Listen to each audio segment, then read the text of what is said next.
Jesus ressuscitou, mas deixou também uma promessa. Ele disse que estaria conosco todos os dias.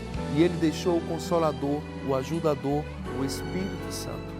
E assim como essa caixa, a Palavra de Deus apresenta que nós temos que guardar o nosso coração. Porque aonde está o nosso coração, aí está o nosso tesouro.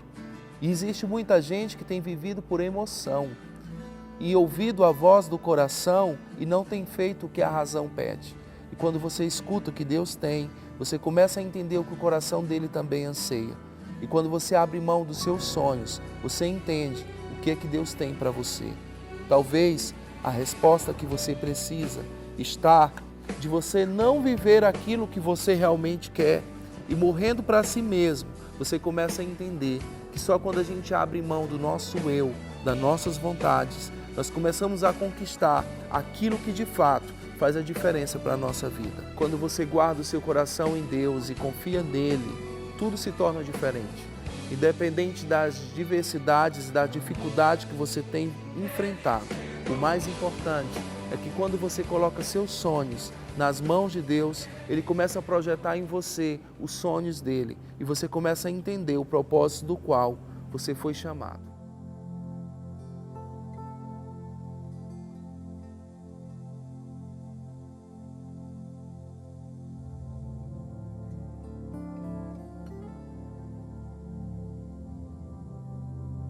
Essas telas representam a realidade também do povo do sertão, porque um dia o próprio Jesus pediu para que você desse de comer essa fome e desse de beber para quem tivesse sede. Existem pessoas bebendo água saloba e também passando necessidade e até morrendo sem ter comida. Eu quero te dizer, se você se diz que é cristão, está na hora de acordar e despertar e fazer alguma coisa.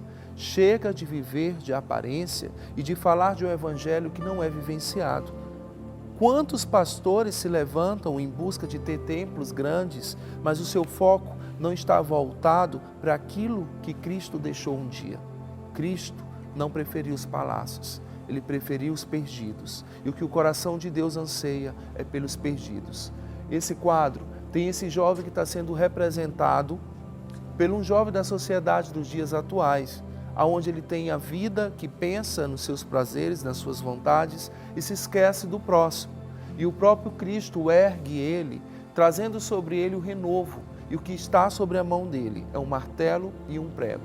E quantas vezes com as nossas próprias atitudes nós levamos Cristo de volta para a cruz? Talvez a diferença que o mundo precisa começa nesse ser exclusivo que é você. Se você reagir diferente e viver um evangelho de verdade, nós teremos um mundo bem melhor.